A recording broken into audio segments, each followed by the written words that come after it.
Serena. And I'm Rachel. We're the hosts of Book Tales.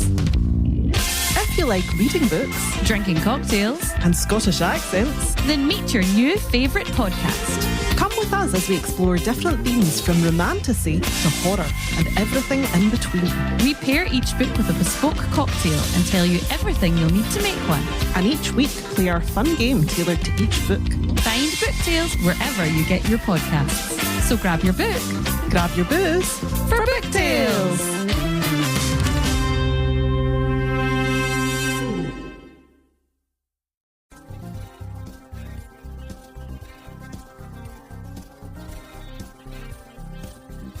Hi guys, I'm Bri. And I'm Alli. This is Offscript. If you think about it, books are potential scripts for movies. When this adaptation happens, typically it's disappointing because they went off script. In this series, we will be talking about how off script they went.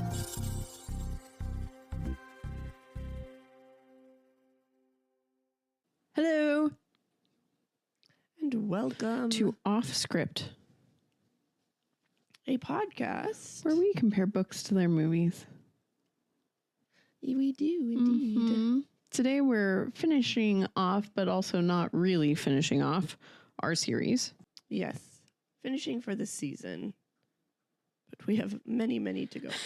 Yeah, yes, we do. I think I scheduled the next 3 for the next season, but I was like, damn, that means our series is just going to be this for the next few times. So then I was like, maybe like halfway through, I'll split it up and throw in a different series, but we'll see. We'll see, yeah.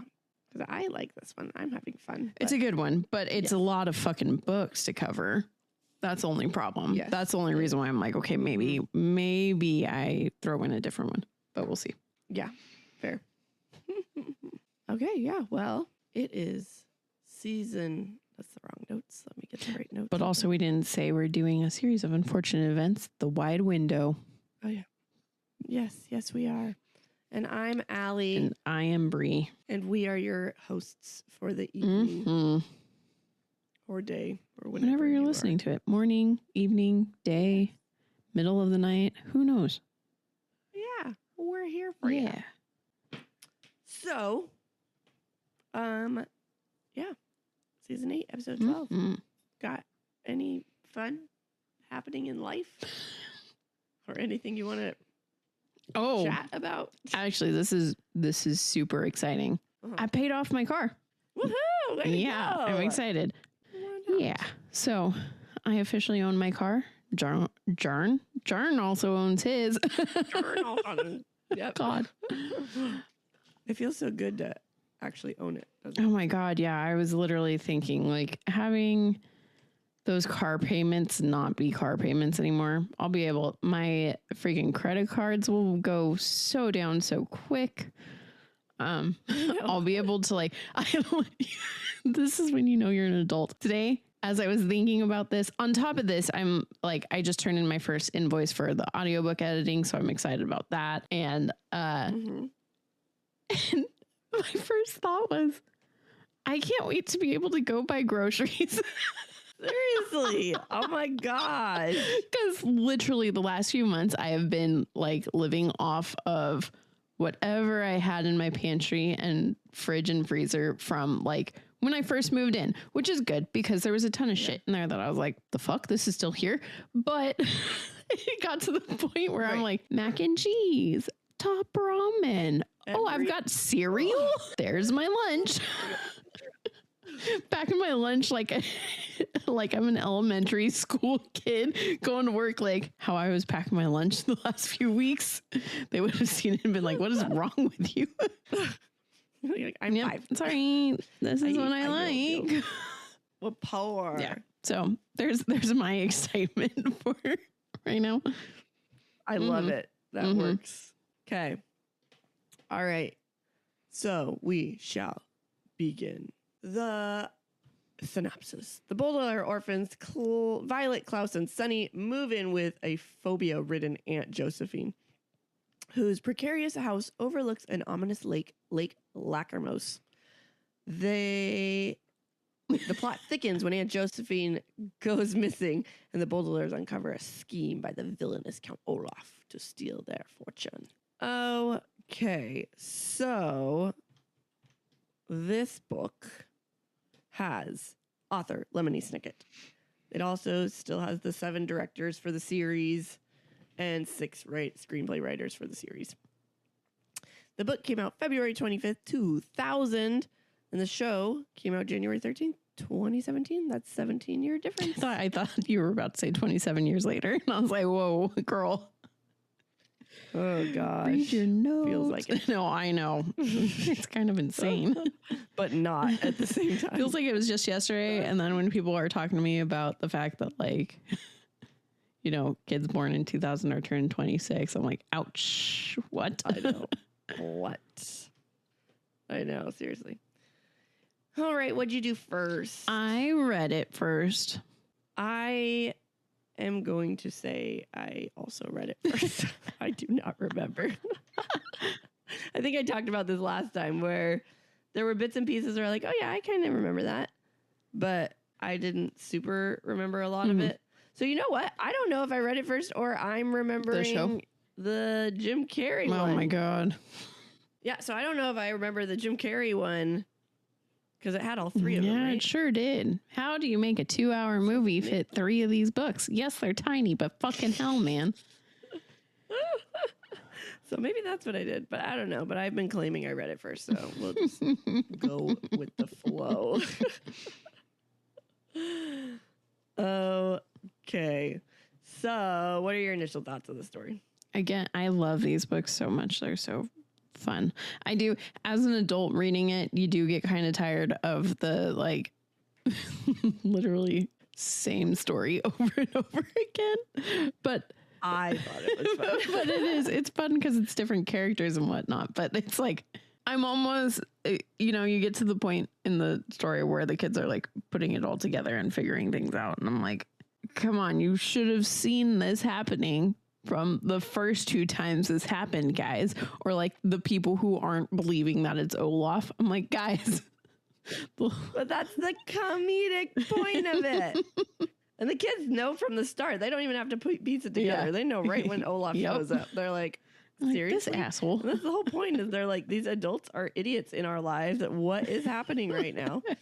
Oh, it's so funny. I love it. Oh my gosh. Well, all right. And why did we pick it? Because you can't, you know, do 1 and 2 without the rest. Very fair. All right. So, as said, there's like 30 fun facts for the show, so we have to divide them up. So here's the 2 for Wide Window. The writer of the show, Daniel Handler, also the author, Lemony Snicket. He also plays the fish head salesman in this episode. I love that. That's awesome. Yeah. And number 2, Tim Curry narrated a series of Unfortunate Events audiobooks and was accompanied by a soundtrack performed by the gothic Archies? The musical numbers in the TV series sound reminiscent of the audiobook soundtrack, which I noticed. Oh, really? I was like, these kind of sort of sound the same. Like they weren't the same, but I got the same like type of feel. So I was like, oh, that's yeah. cool. I did not notice it. I should have noticed it. I think I was paying too much attention to Tim Curry, but you know. Yeah, I mean that's fair. All right. Everyone, this is my favorite kind of book. I literally have no notes. I have to talk the entire. Yep. And when you stop for a break, I'll just sit here and go, that happened. That happened. Yay, great. So the children are getting ready to go to their next family house, and Mr. Poe let them know that it's Aunt Josephine, and she's a widow, and she didn't want to meet them at the docks because their water is there and it scares her. And so they take a cab out of her house, and the cab driver finds, like, this is weird that this woman who's scared of water lives in this house because the house is literally, like, almost, like, hanging over this lake. And, yeah, that's what's going on. And that happens. So they're shown around the house, and it's clear that Aunt Josephine is literally scared of everything. She makes them cold food. And Josephine. Guys, I think we need to take a picture of this and post this for everyone to see, Allie.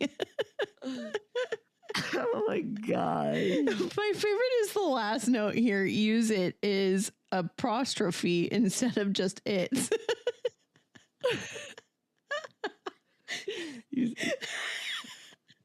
Well, that's because that's what it is. Okay, no, that note makes sense. Let me finish my stories. Okay. So she shared a story about her husband and how he went swimming 45 minutes after eating. So the lake leeches ate him. And they walked down to the store one day because she's too scared to drive. At the store, they ran into Captain Sham, a.k.a. Olaf. And all the adults and Aunt Josephine don't believe it's him. They can't prove it because the tattoo is gone because he has a peg leg now. And Sham gave Aunt Josephine his card, and she pointed out a grammatical error because she loves grammar. And it uses it is apostrophe instead of just ITS. Yeah, see, that makes sense. Actually. That makes sense. My favorite part of this, I'm always sitting here like, how the fuck did he fool everyone with a fake peg leg? Like, I know. If you have a fake peg leg, your leg's most likely sticking out behind you. Right. Once you wrapped the leg in wood, but then it's a fat peg. It look like it. Yeah. I'm like, I have no idea. No idea. So they go home and the kids are trying to convince her that it's Count Olaf when she's not having it. So the phone rings and Dress Phoenix. Startled. The dress Phoenix startled and scared. Oh, Aunt Josephine? I'm just going to, let me just read y'all this line. Then the phone rings and a dress Phoenix startled and scared and doesn't know what to do. This is what normally I edit. Well, this season I've sucked at it, but normally what I do is edit them. And I have not been, you guys. So it makes for hilarious content for me. I love seeing it. I'm like, good gosh. It must be Aunt Josephine. I think it is, yeah. Aunt Josephine. Yeah, but that's weird that your phone heard Address Phoenix instead of Aunt Josephine. I have no idea. She's scared of this phone ringing because she doesn't know what to do. She's scared it's going to electrocute her. And Violet answers it, and it's Count Olaf. So you hear my voice? Yep. That's rare for you. That I have water. Okay. No, that you drank it all. I did not drink it all. I didn't bring any in here with me because I don't drink water. Wow, you tricked me. I thought you had drank your whole thing of water already. I was like, damn, I'm impressed. No, the other day, the benefit of the doubt. other day, I can't remember what me and John were doing, but or maybe my mood. I think I was in like a terrible mood. I was just like cranky. I was sad. I was upset about so much in life, and I was like, this sucks. It was the night that I didn't get any sleep, and so I told him, I was like, I didn't get any sleep. On top of that, the only thing I ate that whole entire day was a Starbucks breakfast sandwich. So not only am I running on 1 hour of sleep, I am running on the most minimal amount of food.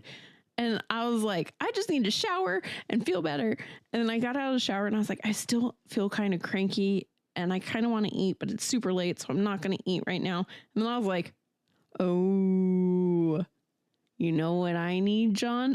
He was like, what? I was like, water. I haven't had a single drip of it today. Oh my gosh. I didn't know water could make you feel better. Yeah. Interesting. Yeah. Like more often than not, it's when you're feeling like you're hungry, you're supposed to drink water first because for some reason your body sends you signals that you're hungry when really you're dehydrated. Interesting. Yeah. So then, you know, if you're hangry, right. Put two and two together. Yeah. Oh, interesting. All right, cool. Well, Count Olaf is on the phone. And Aunt Josephine is so impressed. Oh, so Violet was able to be like, get off the phone. Like, we're not talking to you. I'm not giving you to Aunt Josephine. But Aunt Josephine was so impressed with how brave Violet is, she decides to answer the phone the next time it calls. And of course, Count Olaf calls back. And she tells the children to go away so that they can plan a surprise for the kids. And as the kids are waiting, they hear a crash and they run downstairs and the window is broken and there's a note left. And it's basically a suicide note, but it has a lot of grammatical errors, which is very weird for Aunt Josephine. Yep, that happens. The kids are so sad, but Klaus is just thinking something's wrong. Wait. Something's not right. Oh, I see. Something's not right with the note. Yes. They call Mr. Poe and he comes and they determine that it is not forgery, and Count Olaf did not, they've determined that Aunt Josephine did write the note. So it's not Count Olaf who wrote the note. And they found a shopping list and compared the handwriting, and it was clearly Aunt Josephine. Mm-hmm. That happens. They all go out to lunch and they discuss the legality of adopting them because Sham's like, oh, in the note it says that Josephine wants me to take care of them. And they're like, what the heck? And Poe's like, well, it says it in the note, so that's what we're going to do. And they have to talk about all the paperwork and everything like that. So while they're at lunch, Violet comes up with this plan. They put peppermints in their mouth that Poe had given them when they were first dropped off at the Aunt Josephine's house. And this creates a big allergic reaction because they're allergic to peppermints. Yeah, this happens. Yes, but in the show, the waiter gives them the peppermints. Oh, I didn't catch that. Yes. I remember because we're getting all the very clearly while I watched this, I was wrapping Christmas presents. So I know. Yeah, so we're getting all the because as the show does, we get the behind the scenes of like the parents and everything, and so the waiter is one of the parents' friends. So he's trying to help. Yeah. So at home, Klaus decodes the message that Aunt Josephine left. All the grammatical errors end up spelling something out. It spells out cove or whatever. And they go find the something cove, wherever it said to go to. That happens. They go to the ferry, but it's no longer working because there's this huge storm. And the house fell off the cliff because of this storm. So they were able to get out of the house in time. But now they're trying to get to the ferry so they can go to the cove. And while they're there, they decide to rent a boat from Captain Sham's boat rental. But one of Olaf's cronies was the boat rental person. That happens. Yeah, I just think the only difference was it was a different crony. I think it's because each episode gets one of the cronies gets highlighted in the show. Yeah, that's what I thought too. But this one was supposed to, but because it had a different one in the book, but in the show, it was still the guy with hooks for hands. I think he's the main crony. That's why they just keep highlighting. Oh, I thought this one was the teenage dude with the long hair. That's what it was supposed to be. That's who it was in the book. Oh, I swear he was there in the movie or the show too. Well, I mean, he was there, but it wasn't the main well, I one. guess too, because I guess when you're watching a movie, if they keep changing the main crony, that especially for children, that might get confusing. Yeah. Yes, fair. All right, so while Violet and Klaus are trying to figure out what to do, Sunny sneaks in, and she goes over and takes the keys. Then they run because he wakes up and he realizes what happens because Olaf's crony was like asleep. And Klaus is trying to undo the locks, and this person comes over and he picks up Violet and Sunny, and then he eventually gets Klaus. But these trips, what? Oh, he trips on the Atlas. They brought an Atlas, and they get on the rowboat and sail away. I'm glad you figured out that note because I was like, I don't understand what that is. I don't remember. I remember this part was different, but I don't 100% remember. Yeah, same. I was just going to say, I don't remember any of that happening, but we're so good. Yes, we compare books to their movies, but we cannot tell you what's different sometimes. We know that didn't happen, but do we know what did? Nah, we don't. They got to the cove. I almost feel like they found Yeah, we a watched book things. and rowed in it. A book, rowed in a a book? boat. Oh, I was like, wait, what? What type of fairy tale is That's this? hilarious. No, I think I vaguely remember the kids rowing a boat in the show. Well, they did, For a point later on. but that also happened. No, they finally got to the boat, but I don't remember. There was like some difference with the How they got into Yep. the boat. Yeah, I don't remember. All our listeners are like, "What the heck are we listening to?" Why do we Teach us that. listen to them? They suck. Okay, sure enough. Oh wait, they sail through the horrible storm and they get where they're supposed to be. And sure enough, there's Aunt Josephine, and she's crying. And they're like, "Awesome, we're so happy you're alive." And she's like, "Where is your luggage? Did you bring food?" She's so confused. And they're like, "Why would we bring all that stuff? We're here to get you." She's like, "No, no, no. We're here to live here because Count Olaf will kill me. I don't want to go back." And they're like, "No, we need you to go back so that we can prove it's Count Olaf and he can go to jail." And she's very scared, but Violet eventually was like, "Suck it up. Get over yourself. You're an adult." Yep, that happens. Yes. So while they were in the middle of the lake, she gasped because she had eaten a banana right before they had gotten her on the boat.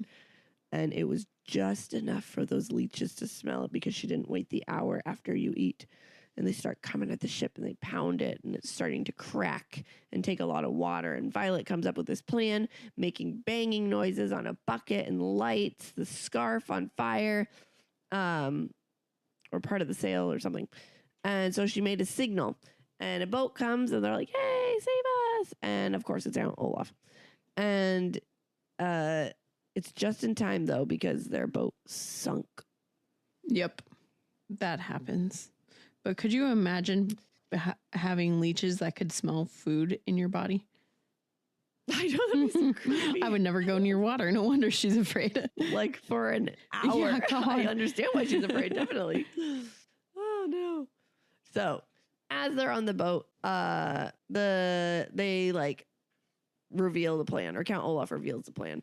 And no, they reveal the plan to Count Olaf, which I always think is their stupidest mistake. Why do you tell this guy what you're gonna do? It's like when And they so- monologue in movies too. Yes. It's always dumb. Yes. So Count Olaf's like, "Well, we can't have that." And he threatens to throw Aunt Josephine over the water or into the water. And she's like, please don't. You can have the children. I will change my name and run away." And the kids are utterly shocked. They're like, "What the heck?"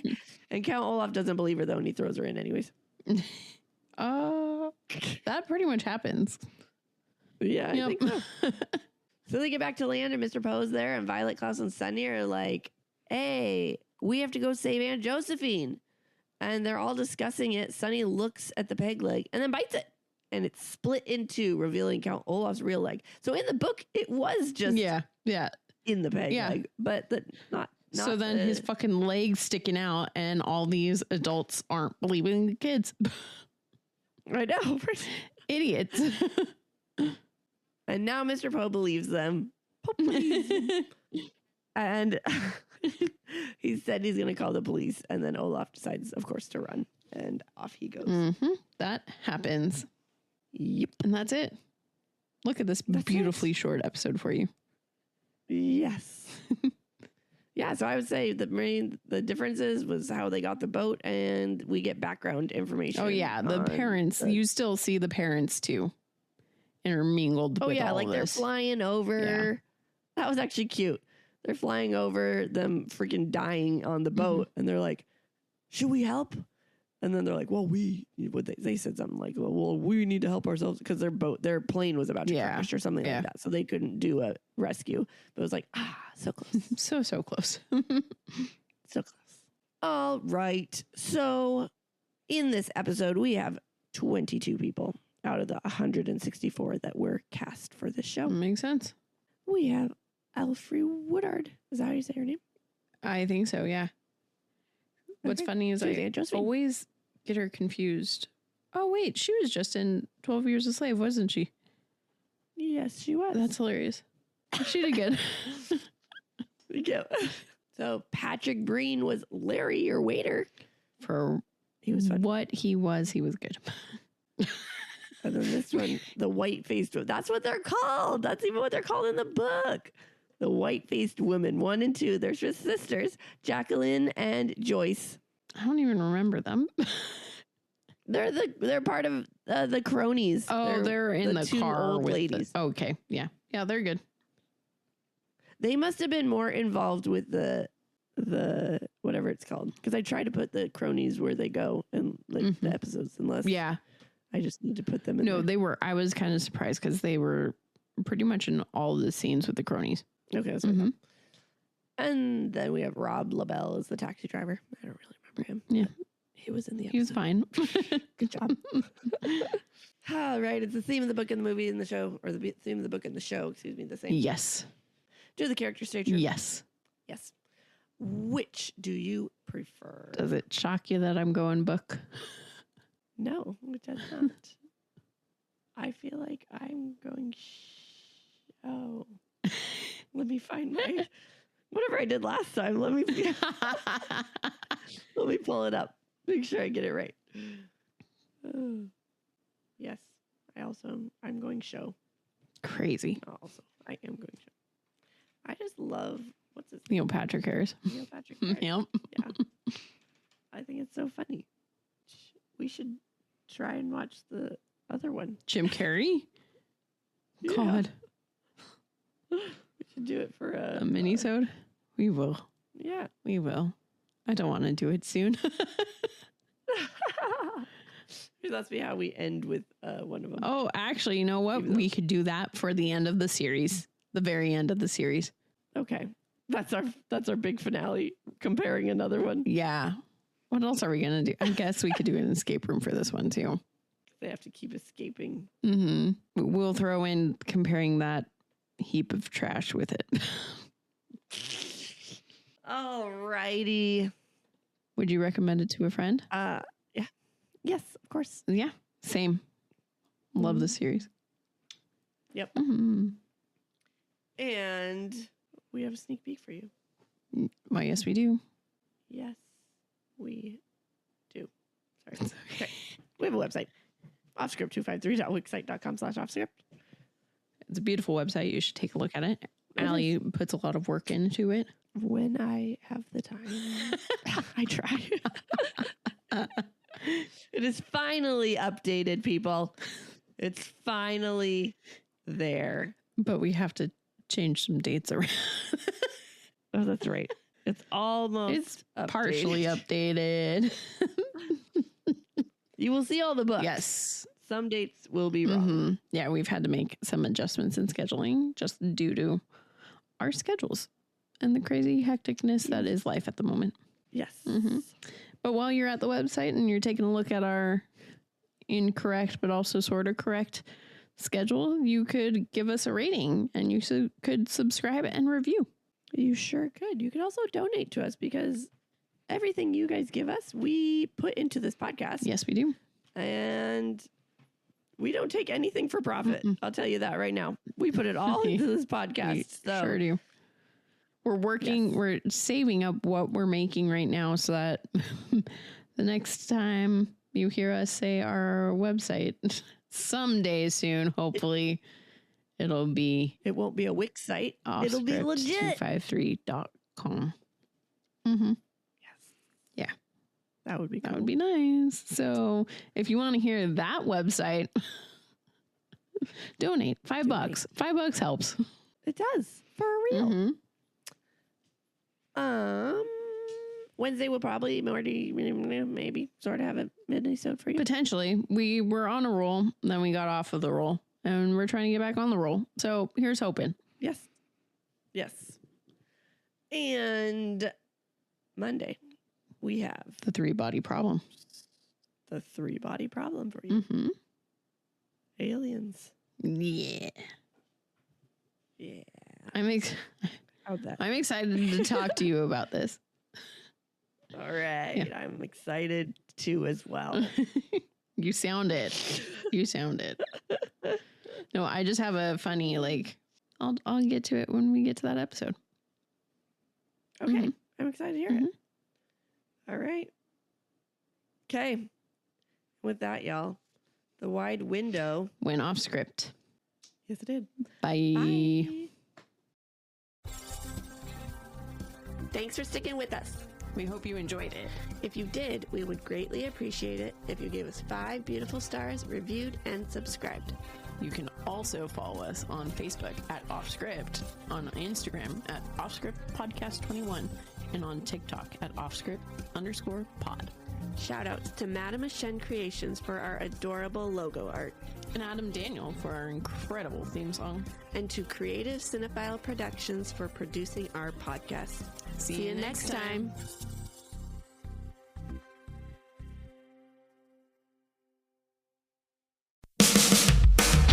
Hi, I'm Serena. And I'm Rachel. We're the hosts of Book Tales. If you like reading books Drinking cocktails, and Scottish accents, then meet your new favourite podcast. come with us as we explore different themes from romantasy to horror and everything in between. We pair each book with a bespoke cocktail and tell you everything you'll need to make one. And each week play our fun game tailored to each book. Find Book Tales wherever you get your podcasts. So grab your book Grab your booze for Book Tales.